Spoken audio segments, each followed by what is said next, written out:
Power query हम देखेंगे कि वो कैसे काम करती है। ठीक है, तो मेरे पास यहाँ पर 4 एम्प्लॉयज़ का डाटा आ रहा है। ठीक है, तो ये चारों एम्प्लॉयज़ का डाटा यहाँ पर मैंने क्या किया हुआ है, अलग अलग टेबल्स के अंदर सेव किया हुआ है। बेसिकली क्या है कि हर बंदा अपने कंप्यूटर पे अपनी अपनी कॉल्स का रिकॉर्ड रखता है, शाम को वो मुझे भेज देता है कि जी हमने आज ये कॉल्स की। ठीक है, और वो कॉल्स मैं फिर सारी इंपोर्ट करके अलग अलग शीट के अंदर या अलग अलग शीट में मैंने कॉपी कर ली या इंपोर्ट कर ली जैसे भी। ठीक है, अब मैं चाहता हूं कि ये सारा डाटा एक शीट में आ जाए और मैं उसकी समरी तैयार कर सकूं, उससे डैशबोर्ड बना सकूं कि ये डाटा मतलब मुझे क्या बता रहा है। ठीक है, और यहाँ पर खास बात ये है कि मैंने इस डाटा को टेबल बनाया हुआ है। ठीक है, यहाँ पर टेबल डिजाइन की ऑप्शन आ रही है और टेबल का एक नाम आ रहा है। ठीक है, तो उसका नाम सेट किया हुआ है। तो अब जनाब इसको हमने करना है डाटा और गेट डाटा, और अदर सोर्सेज में ऑप्शन आ रही है ब्लैंक क्वेरी की। ठीक है, एक नई क्वेरी मैं खुद से लिखना चाहता हूं,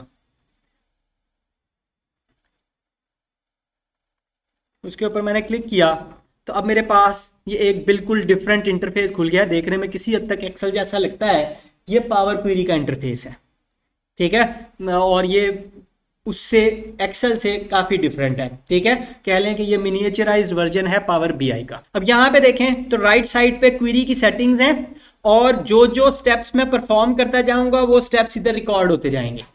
ठीक है, किसी भी दफा मैं किसी पुराने स्टेप पे जाके उसको मॉडिफाई करना चाहूं तो उसको मॉडिफाई कर सकता हूं। ठीक है, बेसिकली डाटा को ट्रांसफॉर्म कर रहा हूं मैं, और उस ट्रांसफॉर्मेशन के दौरान क्या होगा कि बेसिकली जो भी स्टेप्स मैं परफॉर्म करूंगा वो रिकॉर्ड हो जाएंगे। अगली दफा जब भी मैं फाइल इंपोर्ट किया करूंगा या नया डाटा आया करेगा, मैं जस्ट क्वेरी को रिफ्रेश करूंगा, सारे स्टेप्स खुद ब खुद परफॉर्म होंगे। ठीक है, तो असल मकसद इसका यहाँ पर ये है। फिर ऊपर कुछ उसी तरह से रिबन बना हुआ है, मुख्तलिफ कमांड्स हैं ट्रांसफॉर्म करने के, कॉलम ऐड करने के, व्यू वगैरह के, और लेफ्ट साइड पे क्वेरीज के नाम आ रहे हैं, जो जो क्वेरीज ऑलरेडी इसके अंदर मौजूद हैं। अच्छा, एक नई क्वेरी हमने बनाई, उसका नाम फिलहाल क्वेरी 1 है, और यहाँ पर उसका फार्मूला लिखने की ऑप्शन आ रही है। अब इस फार्मूले की डिटेल में हम नहीं जाएंगे, लेकिन फॉर एग्जाम्पल इसमें हम क्या कर सकते हैं, तो मैं यहाँ पे लिखता हूँ x equal to Excel dot current workbook, और आई थिंक ब्रैकेट लगानी है, और इसको मैं एंटर कर देता हूँ। एक्सेल डॉट करंट वर्कबुक का मतलब है कि करंट वर्कबुक के अंदर जितने डाटा सोर्सेज हैं वहां से डाटा ले आओ। ठीक है, जो इस वक्त फाइल है उसमें डाटा सोर्सेज, अब डाटा सोर्सेज से मुराद टेबल्स होंगे। ठीक है, अगर डाटा आपका नॉर्मली लिखा हुआ है, मसलन एक शीट में मेरा डाटा वैसे भी पड़ा हुआ है, कुछ टेक्स्ट लिखा हुआ है वहां पे, तो वो कंसीडर नहीं होगा। ठीक है, और इसको मैं एंटर कर देता हूं। ठीक है, जैसे ही मैं एंटर करता हूं वो मुझे यहां पर दिखाता है कि इस शीट में 4 टेबल्स मुझे मिले हैं। ठीक है, और वो टेबल्स कौन कौन से हैं, मसलन शंटल ने कॉल्स की हैं, मार्को ने की हैं, और ये इनकंसिस्टेंटली कह लें कि नेम टेबल है कि बाकी टेबल्स में बंदे का नाम लिखा हुआ है कि किसने कॉल की है, यहाँ पे नहीं लिखा हुआ। तो मुझे क्या करना चाहिए, मुझे वापस जाकर उस टेबल को ठीक करना चाहिए। ठीक है, मैंने सोर्स बताया अपनी क्वेरी को कि डाटा कहाँ से लाना है। ठीक है, उसने वो डाटा उठा के ले आया है उस बुक में से जो जो डाटा के सोर्सेज उसे मिले कि ये 4 टेबल्स मुझे मिले हैं। अब फिर यहाँ पे इस टेबल को एक्सपैंड करने के लिए ये बटन दिया हुआ है। ठीक है, ये जो बटन है इसको एक्सपैंड करना है। अच्छा, जिस टेबल का आपको डाटा नहीं चाहिए अनचेक कर दें, फिल्टर आउट कर दें, तो यहाँ पे लिखा हुआ आ जाएगा कि फलाना टेबल माइनस कर दिया हमने। ठीक है, वो स्टेप आपका रिकॉर्ड हो जाएगा। अच्छा, अब मैं इसको एक्सपैंड करता हूं, यानी कि जो डाटा है वो लेके आओ नेक्स्ट। इसके ऊपर मैं क्लिक करता हूं, वो पूछता है जी कौन कौन सा डाटा लेकर आना है। टेबल की जो हेडिंग्स हैं वो आ रही हैं। ठीक है, और वो कह रहा है कि ये लिस्ट इनकम्प्लीट भी हो सकती है, जरूरी नहीं है कि सारी ही चीजें आ गई हों। ठीक है, और वापस मैं अपने डाटा के ऊपर आता हूं और मैं देखता हूं कि यहां पर इस टेबल का नाम टॉपिक, इसके हेडिंग में टॉपिक लिखा हुआ है। ठीक है, अच्छा, जब मैं टॉपिक को एडिट करने आता हूं तो इसके आखिर में यहां पर एक स्पेस आ रही है।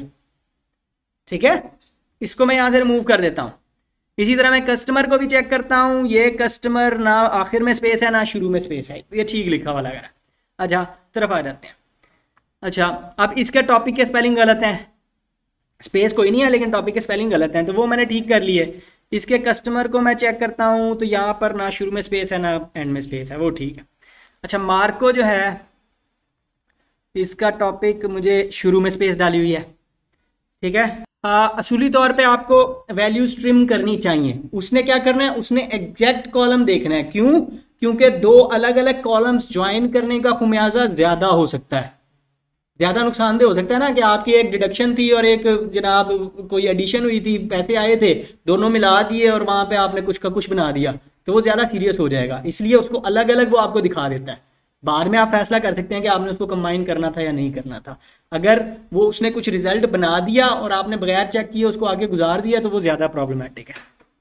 अच्छा, फिर इसी तरह यहां पर भी टॉपिक के स्पेलिंग गलत हैं। इसका आसान हल क्या है, बजाय इसके कि मैं एक एक सेल को उठाकर ठीक करता रहूं, मैं एक की हेडिंग ले लेता हूं और सारों पे पेस्ट कर देता हूं ताकि बिल्कुल एक्यूरेट हो जाएं सारे।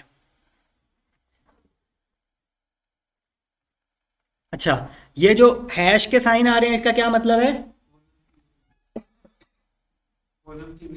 कॉलम की विड्थ ठीक नहीं है, इस वजह से मुझे नजर नहीं आ रहा, तो इसके ऊपर मैं डबल क्लिक करूंगा तो ऑटोमेटिकली साइज हो जाएगा, ठीक है। अच्छा, अब दूसरा प्रॉब्लम क्या था कि सारे टेबल्स के नाम प्रॉपर नहीं थे। शेंटल कॉल्स है, मार्को कॉल्स है, और ये जो भी नाम है सियोक्स कह लेते हैं हम, इसका नाम मैंने ठीक कर दिया और जी आ गई, ठीक है। तो अब ये चार टेबल्स भी ठीक हो गए, उनकी हेडिंग्स भी सारों की मैंने सेम अप्लाई कर दी। अब मैं दोबारा जाता हूं data, get data from other sources और ब्लैंक क्वेरी, और यहां पर मैं लिखता हूं equal to Excel dot current workbook और एंटर करता हूं। तो अब मेरे पास चारों नाम ठीक ठीक आ रहे हैं, ठीक है। और मैं जब इसको एक्सपेंड करता हूं तो अब मुझे लगता है कि कॉलम्स के नाम भी ठीक हैं, डुप्लीकेट नहीं हो रहे हैं। ओके करता हूं तो एग्जैक्टली वैसे आ गया, एक कस्टमर और उसके अंदर सारों का डाटा, इसी तरह एक टॉपिक का कॉलम उसके अंदर सारों का डाटा, और इसी तरह लेंथ ऑफ कॉल्स। और देखें तो एक कॉलम उसने ऐड कर दिया है, ये वो कॉलम है जो पहले मौजूद नहीं था, ठीक है। लेकिन जिस टेबल से डाटा आ रहा है वो वाला टेबल उसने यहां पर मुझे दिखा रहा है वो, ठीक है। उसका नाम, टेबल का नाम उसने यहां पे शामिल कर दिया है, तो मुझे बाद में चीजों को अलाइन करने में आसानी होगी कि ये सोर्स क्या था इसका, ठीक है। अब डाटा जिस तरह मैं चाहता हूं वैसे हो गया है, तो मैं इसको क्लोज एंड लोड कर सकता हूं, यानी कि यहां से पावर क्वेरी बंद कर दी जाए और डाटा मैं अगले उसमें अपने एक्सेल की फाइल में वापस ले जाऊं, ठीक है। तो अब मैंने इसको किया तो इसने एक क्वेरी बना दी है और उस क्वेरी के अंदर फिर उसने वो डाटा मेरा लोड कर दिया। अब नेक्स्ट टाइम